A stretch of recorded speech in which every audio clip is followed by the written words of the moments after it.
ಫಟಾಫಟ್ 50ಗೆ ಸ್ವಾಗತ. ನಾನು ಅವಿನಾಶ್ ಶಿವನ್. ನಾನು ಮಧುಶ್ರೀ. ಈ ಹೊತ್ತಿನ ಪ್ರಮುಖ 50 ಸುದ್ದಿಗಳನ್ನ ನೋಡ್ತಾ ಹೋಗೋಣ.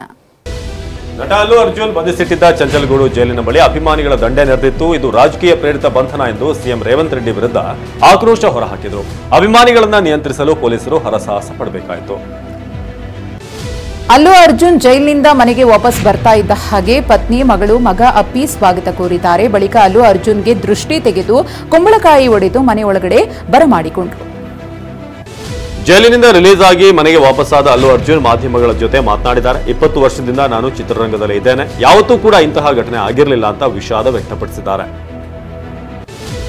ಮೃತ ರೇವತಿ ಕುಟುಂಬಕ್ಕೆ ಕ್ಷಮೆ ಕೇಳ್ತೀನಿ ಅಂತ ನಟ ಅಲ್ಲು ಅರ್ಜುನ್ ಹೇಳಿದ್ದಾರೆ. ಹೈದರಾಬಾದ್ನ ಜುಬಿಲಿ ಹಿಲ್ಸ್ ನಿವಾಸದಲ್ಲಿ ಮಾತನಾಡಿದ ಅಲ್ಲು, ನಾನು ಚಿತ್ರ ನೋಡಲು ಬಂದಾಗ ಉದ್ದೇಶಪೂರ್ವಕವಾಗಿ ನಡೆದ ಘಟನೆಯಲ್ಲ, ಆಕಸ್ಮಿಕವಾಗಿ ನಡೆದ ಘಟನೆ. ಈ ಘಟನೆಯ ಬಗ್ಗೆ ನನಗೆ ತುಂಬಾ ನೋವಾಗಿದೆ ಎಂದರು.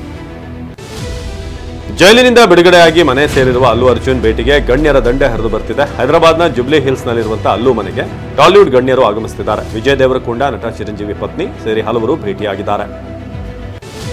ಜೈಲಿನಿಂದ ಮನೆಗೆ ವಾಪಸ್ ಆಗಿರುವ ಅಲ್ಲು ಅರ್ಜುನ್ ಅವರನ್ನ ನಟ ಉಪೇಂದ್ರ ಭೇಟಿಯಾಗಿದ್ದಾರೆ. ಹೈದರಾಬಾದ್ನ ಜುಬಿಲಿ ಹಿಲ್ಸ್ ನಲ್ಲಿರುವ ನಿವಾಸಕ್ಕೆ ತೆರಳಿದ ಉಪೇಂದ್ರ ಅಲ್ಲು ಅರ್ಜುನ್ ಜೊತೆ ಮಾತುಕತೆ ನಡೆಸಿದ್ದಾರೆ.